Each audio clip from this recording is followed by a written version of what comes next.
नमस्कार, मैं आप सभी के साथ राजीव झा और आप देख रहे हैं एसके लाइव।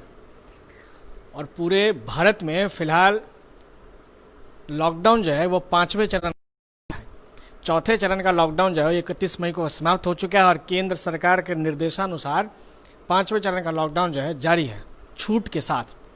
इसी छूट में जो है कोरोना वायरस के बढ़ने का खतरा भी धीरे धीरे बढ़ चुका है। ज़्यादा दूर अगर हम ना जाएं, ख़ासतौर से सिलीगुड़ी एवं इसके आसपास के क्षेत्रों की अगर हम बात करें तो आप देखेंगे कि दिन प्रतिदिन जो है लगातार 6-7, 8-9 केस जो है लगातार रोज बढ़ रहे हैं।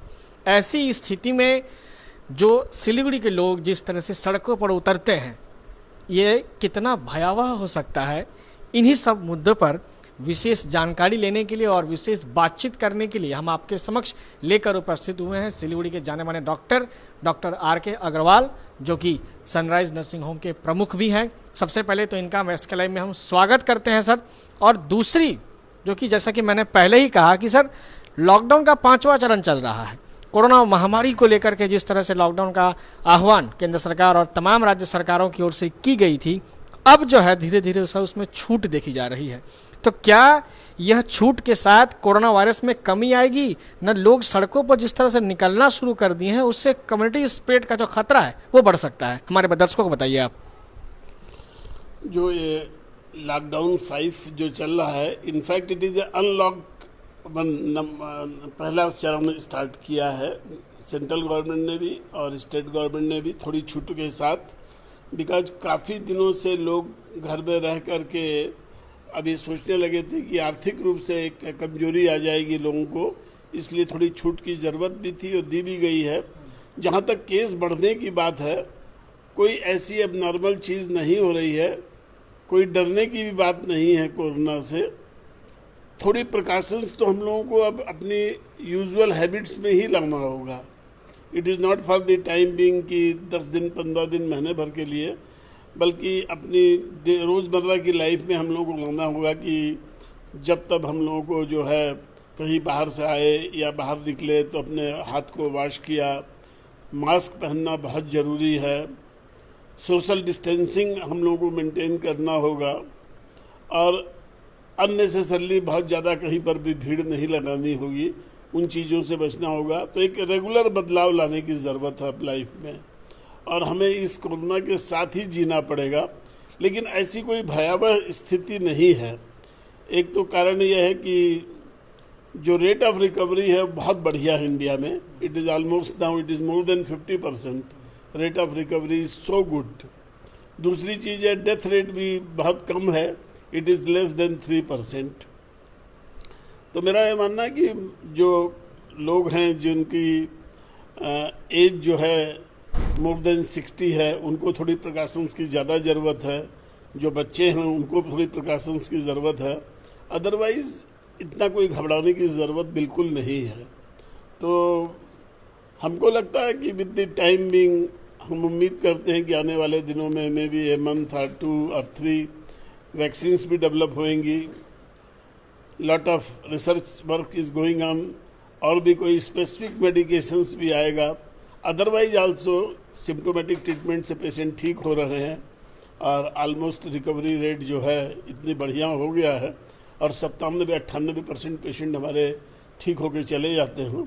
तो it will be taken like a ordinary flu. तो इन्हीं चीज़ों के साथ हम लोगों को थोड़ा सा एडजस्टमेंट करना पड़ेगा। बट घबराने की कोई ज़रूरत नहीं है, पैनिक करने की कोई ज़रूरत नहीं है। ऐसा नहीं है कि बहुत एबनॉर्मल रूप से कोई केस बहुत ज़्यादा बढ़ रहे हैं। जितनी हमारी पॉपुलेशन है उसके हिसाब से बहुत छोटा मीगर परसेंटेज है जो हमारे यहाँ कोरोना पॉजिटिव हैं। सर अब टेस्टिंग भी बढ़िया होने लग गई है, हर जगह टेस्टिंग की सुविधा भी हो गई है। तो अब वैसे भी पैनिक ख़त्म हो। तो पहले सिलीगुड़ी में जैसे टेस्टिंग की सुविधा नहीं थी, अब हम लोग यहाँ सुरक्षा डायग्नोस्टिक सेंटर में भी अपने यहाँ पर भी हम टेस्टिंग की सुविधा परसों से उपलब्ध कराएंगे। आज जैसे आज 3 तारीख है, 5 तारीख से हम लोग यहाँ पर टेस्टिंग की सुविधा उपलब्ध कराएंगे सनराइज के बगल में सुरक्षा डायग्नोस्टिक सेंटर में भी। तो थोड़ी सी भी ज़रूरत होने पर लोग टेस्ट करा करके और निश्चिंत हो सकेंगे कि कोई परेशानी तो नहीं है। सर बहुत राहत भरी खबर आपने हमारे सभी दर्शकों को सुनाई कि आपके यहाँ भी जो है टेस्टिंग की शुरुआत अगले 5 तारीख से होने जा रही है। सर, जो दर्शक टेस्टिंग कराना चाहते हैं या वो उस कोरोना संक्रमित है या नहीं, क्या प्रक्रिया उनको अपनानी होगी और क्या कॉस्टिंग आएगी सर उसमें? उसके लिए यह है कि patient is to consult with the doctors अगर प्रिस्क्राइब करेंगे तभी ये टेस्ट होएगा। ऐसा नहीं है कि कोई लोग अपने आप आकर के अपना टेस्ट करा के चले गए।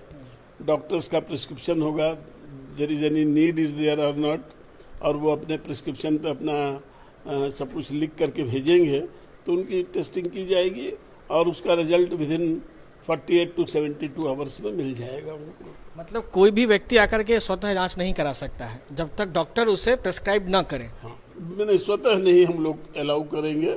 There should be prescription by a doctor जो कि देख करके ये बताए कि उसको ज़रूरत है इस टेस्टिंग की। सर, चूंकि ये तो प्राइवेट है तो इसमें किस तरह की लागत आप लगा रहे हैं? क्या हाई रेट रहेगा ना नॉर्मल, सभी जो जिससे कि सभी की सुविधा हेतु ये हो? नहीं, जो नॉर्मल रेट गवर्नमेंट ने फिक्स किए हैं वही रहेंगे, उसके अलावा कोई एक्स्ट्रा पेमेंट नहीं होगा। तो बहुत बहुत शुक्रिया सर। और एक चीज़ मैं जो देख पा रहा हूँ सर, इस लॉकडाउन में सबसे ज़्यादा आदमी परेशान दिखे तो कोरोना वायरस को लेकर के, और दूसरी बीमारियों जैसे कि सर्दी बुखार या किसी को डायलिसिस हो, किसी को किडनी की प्रॉब्लम हो, तो उस क्षेत्र में जो है डॉक्टरों की इन्वॉल्वमेंट उतनी नहीं देखी गई सर। सभी डॉक्टर्स, चाहे वो गवर्नमेंट हॉस्पिटल हो चाहे वो प्राइवेट हॉस्पिटल हो, सभी का जो कंसर्न था सर वो कोरोना वायरस को लेकर ही था, और इसी के कारण जो था कई सारे प्राइवेट क्लिनिक्स भी जो है वो बंद रहे। तो और ये भी हम देख पा रहे थे कि जो भी डॉक्टर्स अपने पेशेंट को देख पा रहे थे, जहाँ सैकड़ों की संख्या में पेशेंट को डॉक्टर देख पा रहे थे, वहाँ इक्के दुक्के 5-10 की संख्या में। तो ऐसी स्थिति सर क्यों बनी सर? नहीं, मेरा ख्याल है कि थोड़ा पैनिक ज़्यादा था और इसकी वजह से लोगों का कंसंट्रेशन सबका कोरोना पे ज़्यादा था, और इस बीमारी की वजह से आप ठीक बोल रहे हैं कि पहले इस शुरुआत में पैनिक की वजह से डॉक्टर्स वे रिलेक्टेंट कि कहीं हम लोग मतलब अगर ट्रीटमेंट करने जाएं तो कहीं हम लोग तो नहीं सफ़रर होंगे, लेकिन ये चीज़ नहीं होनी चाहिए। बीइंग ए प्रोफेशनल पर्सन मैं सोचता हूँ कि हमेशा we have to give a service to our patients, और जैसे हम लोगों ने अपने नर्सिंग होम्स को कभी भी बंद नहीं किया, और जो भी पेशेंट आते थे उनकी सर्विस हम लोगों ने दी है उनको प्रॉपरली, अपने को सेफ गार्ड करके सर्विसेज हमेशा हम लोगों ने दी है। और अब तो देख रहे हैं कि अधिक से अधिक डॉक्टर्स जो है they are coming back to the job, और मतलब they are looking after their patients nicely. यानी कि सर अब से जो है वो स्थिति नॉर्मल हो जाएगी? हाँ, बिल्कुल नॉर्मल हो जाएगी, एकदम नॉर्मल हो जाएगी। पेशेंट्स कम होने का जो कारण आप बता रहे हैं उसके 2-3 कारण थे। एक तो एक्सीडेंटल केसेस कम हुए बिकॉज दी आउट गोइंग बंद हो रखी थी। इसके अलावा लोगों का कंसंट्रेशन चूँकि कोविड पे ज़्यादा था तो नॉर्मल सर्जरी जो थी, नॉर्मल पेशेंट्स थे वो लोग नहीं आना चाह रहे थे या फ़ोन पे ही बात करके ट्रीटमेंट ले रहे थे, और इमरजेंसी पेशेंट तो आ ही रहे थे। ऐसा कुछ नहीं है कि इमरजेंसी पेशेंट नहीं आ रहे थे, हो सकता है आने की सुविधा जो है कम थी उससे कुछ पेशेंट्स कम हुए थे, लेकिन now it is again regular, अभी कोई परेशानी नहीं है। तो सर एक चीज़ मैं आपसे जानना चाहूँगा कि ये जो कोरोना वायरस 2 महीने के लगभग रहा सर, ये 2 महीने में जैसे कि आपने कहा कि एक्सीडेंटल केस नहीं आए, उस तरह की किसी की मौत नहीं हुई, ये अच्छी बात रही। इसके अलावे इस कोरोना वायरस ने पूरे भारत को बेहतर क्या दिया सर, ये मैं जानना चाहता हूँ सर। नहीं, आपने ठीक ही क्वेश्चन किया। इनफैक्ट कभी भी कोई क्राइसिस होती है तो it brings something very good also. मैं बोलूँगा जो ये लॉकडाउन रखा, लॉकडाउन से कई चीज़ें बहुत बेहतर भी हुई हैं। लोगों के जीने की स्टाइल चेंज हो गई है, खाने पीने की स्टाइल चेंज हो गई। पहले लोग जंक फूड ज़्यादा खाते थे होटल्स एक्सेट्रा में, now they are taking their regular food in the house, तो हेल्दी फूड्स लेते हैं। एक खाने पीने का चेंज हुआ है, रहने की स्टाइल में चेंज आया है, तो इन्वायरमेंट बहुत क्लीन हुआ है। Environment is another factor. जैसे पहले हम लोग सुनते थे कि दिल्ली एक्सेट्रा में जो है इतना पॉल्यूशन है, वो पॉल्यूशन अपने आप ख़त्म हो गया। हम देखते थे नदियों में गंगा यमुना क्लीन हो गई अपने आप, तो दिस दिस स्ट्रेटेजी, ये जो चीज़ें आई खराब, इससे बहुत सी चीज़ें इन्वायरमेंट में चेंज भी हुआ और बहुत अच्छा भी हुआ है। तो हम लोगों को ये ध्यान रखना पड़ेगा कि जो चीज़ हम लोग की इम्प्रूव की हैं वो हमेशा कैसे इम्प्रूव रहें, उसके ऊपर ज़रूर ध्यान देना होगा। यानी कि सर आपके मुताबिक जिस तरह से लॉकडाउन में लोग जो अपनी जीवनचर्या बना लिए थे, उसी जीवनचर्या को अगर वो आजीवन रखें तो बहुत बेहतरीन ज़िंदगी वो जी सकते हैं। नहीं, बिल्कुल उस तरह की जीवनचर्या तो मुश्किल होगी कि बिल्कुल घर में ही बैठे रहें, लेकिन थोड़ा संयम तो रखना पड़ेगा। पहले जिस तरह से दौड़ धूप की ज़िंदगी थी उसमें थोड़ा बदलाव लाना पड़ेगा, और इन्वायरमेंट को हम लोग कैसे क्लीन रख सकें, कैसे चीज़ों को और इम्प्रूव कर सकते हैं, अपनी लाइफस्टाइल कैसे इम्प्रूव करें, अपने खान पीन को कैसे इम्प्रूव करें, बहुत सी चीज़ों हमने सीखी हैं इस पीरियड में, उसको ज़रूर लाइफ में मेंटेन करना चाहिए हमारे हिसाब से। तो एक अंतिम रूप में आप क्या कहना चाहेंगे हमारे दर्शकों को, जो अब जो है धीरे धीरे जो घर से निकल चुके हैं उनके लिए कुछ कहिए सर, और जो अब घर से निकलना चाह रहे हैं, अपने जो दैनिक रोज़मर्रा के जो काम हैं उसके लिए निकलना चाह रहे हैं, तो उन्हें किस तरह के गाइडलाइंस को फॉलो करने चाहिए, क्योंकि जैसा कि आपने बहुत अच्छी बात कही कि अब हमें कोरोना वायरस के साथ जीना सीख लेना होगा सर। हमारे ख्याल से जो गवर्नमेंट ने, चाहे सेंट्रल गवर्नमेंट हो चाहे स्टेट गवर्नमेंट हो, इन लोगों ने गाइडलाइंस जो जारी की है उसको हमें मान करके ही आगे बढ़ना होगा, और मानने से ही बेहतर है। मतलब जो अपनी लाइफ में थोड़े से चेंजेस लाने पड़ेंगे। चेंजेस में बहुत छोटे छोटे चेंजेस हैं कि हम बहुत ज़्यादा भीड़ इकट्ठी नहीं करें, कहीं डिस्टेंसिंग मेंटेन करें, जो बहुत से अच्छे मतलब शादी में या कोई इस तरह के चीज़ जो फंक्शंस होते हैं उसमें बहुत ज़्यादा जो भीड़ होती है उसको अभी जैसे गवर्नमेंट ने किया कि 40-50 लोगों से ज़्यादा ना हो, किसी की डेथ हो जाए तो 20 लोगों से ज़्यादा ना जाए। I think these are very good things, this must continue in future also. ये कंटिन्यू रहने से थोड़ा लाइफस्टाइल भी चेंज होगी, डिस्टेंसिंग भी हम मेंटेन करेंगे, अपने को हमको क्लीन रखना होगा, बार बार हाथ धोना होगा, मास्क पहनना बहुत ज़रूरी है।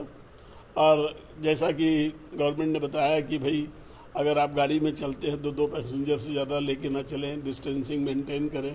ये छोटी छोटी चीज़ें अगर हम अपनी ज़िंदगी में लाएंगे तो I think we will fight with the corona, and corona निश्चित ही हम लोगों की ज़िंदगी से बाहर जाएगा, कोई दिक्कत नहीं। एक अंतिम सवाल कि सर, खास तौर से मैं सिलीगुड़ी में अगर केंद्रित करूं तो सिलीगुड़ी में आए दिन जो है कोरोना संक्रमण से जुड़े केस जो है वो बढ़ रहे हैं, इसे आप कैसे देखते हैं? नहीं, मेरा ख्याल है कि ये चीज़ फैक्ट नहीं है कि सिलीगुड़ी में बहुत ज़्यादा कोरोना संक्रमित केसेस हो रहे हैं। बहुत, बल्कि मैं कहूँगा कि government is doing very well, और बहुत थोड़े ही केसेस हो रहे हैं। ज़्यादा हम लोग को इसलिए लग रहे हैं कि हमारे यहाँ जो कोविड हॉस्पिटल है, डॉक्टर चांग का हॉस्पिटल, वहाँ पर हम लोगों के यहाँ पेशेंट आ रहे हैं अलीपुरद्वार से, कूच बिहार से, इधर जो है रायगंज से, बाहर से भी पेशेंट नॉर्थ बंगाल से वहाँ आ रहे हैं। Otherwise number is not very big, और बहुत से लोग जो बाहर से श्रमिक आ रहे हैं वो कोरोना पॉजिटिव होके आ रहे हैं, तो उनको हम लोगों को थोड़ा इम्प्रूव करना पड़ेगा। जब वो आए तो उनका टेस्टिंग हम लोगों को बढ़ानी पड़ेगी, उनको क्वारंटीन रखना पड़ेगा, चाहे गवर्नमेंट की जगह रहें क्वारंटीन या घर में रहें। तो इस तरह से अगर हम लोग थोड़ी प्रिकॉशंस रखेंगे और इस चीज़ों का ध्यान रखेंगे तो नंबर ऑफ़ केसेस बहुत ज़्यादा नहीं बढ़ रहे हैं नॉर्थ बंगाल में। I don't think anything is alarming. Doctor साहब, एक अंतिम सवाल ये कि जैसा कि आपने कहा कि मेडिकल टीम जो है वो ये गाइड करती है कि आपको होम क्वारंटाइन में रहना है या फिर गवर्नमेंट क्वारंटाइन में रहना है, तो क्या आपको नहीं लगता है कि सर जो बाहर से प्रवासी श्रमिक आ रहे हैं, जैसा कि आपने कहा कि उसमें हो सकता है कि कोई कोरोना के लक्षण हो, सभी को क्या क्वारंटाइन सेंटर में नहीं रखा जा सकता है जो कि गवर्नमेंट क्वारंटाइन सेंटर हो? नहीं, मेरा ख्याल है कि गवर्नमेंट ने अभी बहुत अच्छा स्टेप लिया है कि वैसे तो जो भी बाहर की स्टेट से जो लोग आ रहे हैं उनको 2 हफ्ता क्वारंटाइन रखना चाहिए, और उनकी टेस्टिंग बहुत ज़रूरी है। अगर सबका नहीं भी कर सकते तो जो 4-5 प्लेसेज हैं जो कि बहुत ज़्यादा वल्नरेबल, जैसे दिल्ली है, महाराष्ट्र है, मध्य प्रदेश है, तमिलनाडु है, या इस तरह की जो स्टेट है जहाँ पर केसेस बहुत ज़्यादा हैं, वहाँ के जो लोग आए उनका तो डेफिनेटली सब लोगों का टेस्ट भी होना चाहिए, क्वारंटीन भी करना चाहिए। क्वारंटीन गवर्नमेंट ने बहुत अच्छी फैसिलिटीज़ कर रखी है, ऐसी कोई दिक्कत नहीं है। और जो लोग पैसे वाले हैं they can stay in the hotel also, उसके लिए भी सुविधाएं हैं। और अगर कोई छोटी मोटी चीज़ें हैं तो घर में भी आप क्वारंटीन करके रहिए। मतलब ये सेल्फ टीचिंग ज़रूरी है। हम डंडा लेके नहीं करा सकते हैं काम। अगर हर आदमी जिम्मेवारी से अपनी चीज़ों को समझेगा तो ये चीज़ें इम्प्रूव कर जाएंगी बहुत जल्दी। सर, जो होम क्वारंटाइन में खुद को रखना चाहते हैं उन्हें खास तौर से एज ए डॉक्टर किस तरह के प्रिकॉशन उन्हें मानने के लिए आप हिदायत देंगे सर? अब ऐसा है कि हमारी कंट्री में तो बहुत ज़्यादा रिचनेस नहीं है, लेकिन जो मिडिल क्लास फैमिली है उनके मान लीजिए घर में कमरे ही 2-3 हों। चेष्टा ये करें कि जिनको होम क्वारंटीन में रखा गया उनको अपने कमरे में किसी दूसरे को ना रखें, खुद ही रहें। खिड़की रहे उसके अंदर, वॉशरूम से अटैच्ड रहें और वहाँ की चीज़ों को घर का दूसरा मेंबर ना इंजॉय करे, तो I think that will be sufficient. बहुत बहुत धन्यवाद डॉक्टर आर.के. अग्रवाल जी, जैसे कि इन्होंने तमाम मुद्दों पर हमें जानकारी दी और साथ ही साथ एक राहत की खबर और खुशखबरी ये भी दी कि 5 जून से जो है इनके जो हॉस्पिटल है सनराइज हॉस्पिटल, वहाँ पर जो है टेस्टिंग की सुविधा जो है उपलब्ध होने जा रही है। हम उम्मीद करते हैं पूरे सिलीगुड़ी वासियों के लिए यह राहत की खबर होगी। एक चीज़ ज़रूर डॉक्टर साहब कहना चाह रहे हैं। सुरक्षा डायग्नोस्टिक सेंटर में करेंगे हम लोग ये टेस्ट 5 तारीख से, और एक फ़ोन नंबर भी आप नोट कर सकते हैं कि कोई ज़रूरत हो तो you can talk to her. Madam Dalia करके हैं, उनका फ़ोन नंबर है 9434222209। तो इनसे कोविड टेस्टिंग से जुड़े तमाम जानकारियाँ वो दे सकती हैं। हाँ, वो आप सारी जानकारियाँ देंगी और कब होगा टेस्ट, कितने बजे आना होगा, she will give all the informations. तो बहुत अहम जानकारी खासतौर से पूरे दार्जिलिंग जिले वासियों के लिए, जिस तरह से कम मात्रा में जो टेस्टिंग सेंटर थे, उत्तर बंग मेडिकल कॉलेज अस्पताल था, उसके बाद ICMR ने एक और हॉस्पिटल को रिकॉग्नाइज्ड किया आनंद लोग, और एक बार फिर से जो है सनराइज नर्सिंग होम जो है कोविड टेस्टिंग के लिए अपने आप को पूर्णतः तैयार कर चुका है। 5 जून से जो है टेस्टिंग शुरू हो जाएगी। हम उम्मीद करते हैं सभी दर्शक ज़रूर इसका लाभ उठाएंगे। लेकिन एक चीज़ जैसे कि ध्यान देने की बात है, सर ने बताया कि सभी की टेस्टिंग नहीं हो सकती है। डॉक्टर्स जिसे प्रेस्क्राइब करेंगे उन्हें ही कोविड टेस्टिंग कराया जाएगा। तो इस तरह की तमाम एक्सक्लूसिव मुलाकातों के लिए आप बने रहिए SK लाइव के साथ। धन्यवाद। 100% आयुर्वेदिक दमादमन किट प्राप्त करें और अपने फेफड़ों को बिना किसी दुष्प्रभाव के घातक वायरस से लड़ने की शक्ति बढ़ाएं। फेफड़ों की ताकत बढ़ाने और साथ ही साथ एलर्जी, खांसी या फिर ब्रोंकाइटिस और अस्थमा जैसी बीमारियों से भी लड़ने के लिए राहत देती है दमादमन किट। इस किट में आप पाएंगे दमादमन सिरप, दमादमन चूर्ण, दमादमन हर्बराज हर्बल टी, जिसका मूल्य है 750 और आपको देने हैं सिर्फ 700 रुपए। Contact number 8597738095। आपके विजुअल एडवर्टीजमेंट के लिए SK लाइव ही बेस्ट ऑप्शन है। SK लाइव का इस क्षेत्र में 24 घंटा टेलीविजन, एंड्रॉइड ऐप और वेबसाइट पर प्रसारण होता है। सोशल मीडिया पर भी हम उपलब्ध हैं। हमारी व्यूअरशिप 9 लाख से अधिक है। सिक्किम, हैथवे और NXT डिजिटल पर, दार्जिलिंग और कालिम्पोंग में दोनों हैथवे और CCN सेटअप बॉक्स पर, क्लामपुर से लेके मैनागुड़ी हैथवे पर, सिटी केबल पर सिलीगुड़ी और आसपास, नक्सलबाड़ी से पानी टंकी तक NXT डिजिटल में। तो सोचिए नहीं, कॉल करें 7908554308।